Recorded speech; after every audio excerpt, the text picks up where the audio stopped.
நண்பர்களுக்கு வணக்கம். நேற்று நம்ம தைப்பூச திருநாளை முன்னிட்டு நாங்கள் திருப்பரங்குன்றம் போகிறதுக்காக நாங்கள் ஃபேமிலியோடு போயிட்டு இருந்தோம்.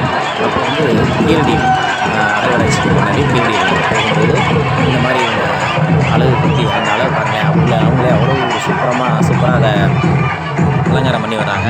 அதுபோக இங்கே பாருங்கள், பறவைக்காவடி நம்ம தசாவரத்தில் கமலஹாசன் கண்டு வருவார்ல, அதே மாதிரி பறவைக்காவடி நல்லா அழகாக அப்படியே ஊஞ்சல் மாதிரி அப்படியே ஆடிக்கிட்டு வராது. அவங்க எங்கே இருந்தாங்கன்னா காரைக்குடியிலேருந்து வராங்க.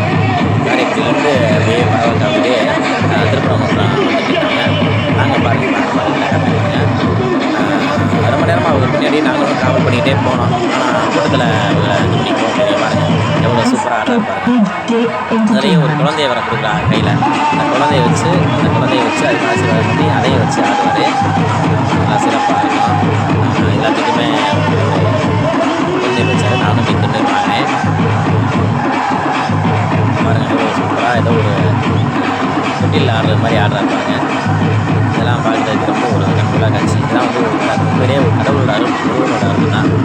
பாருங்கள் எவ்வளோ கூட்டமும் பயங்கரமான கூட்டம். குழந்தைய வச்சுட்டு ஆடுறாரு பாருங்கள். அந்த குழந்தைக்கு வந்து ரொம்ப புண்ணியம் பண்ணாங்க குழந்தை. இப்போவே வந்து முருகன் வாகனத்தில் அதுவும் சேர்ந்து முருகனோட சேர்ந்து ஆடணுங்கிறது அதுக்கு ரொம்ப உண்மையான விஷயம். நன்றி. பிடிச்சிருந்தா லைக் பண்ணுங்கள், கமெண்ட் பண்ணுங்கள், சப்ஸ்கிரைப் பண்ணுங்கள். கண்டிப்பாக நம்மளை ஃபாலோ பண்ணுங்கள், சப்ஸ்கிரைப் பண்ணுங்கள். அது எனக்கு ரொம்ப கம்மியாக இருக்குது. நன்றி.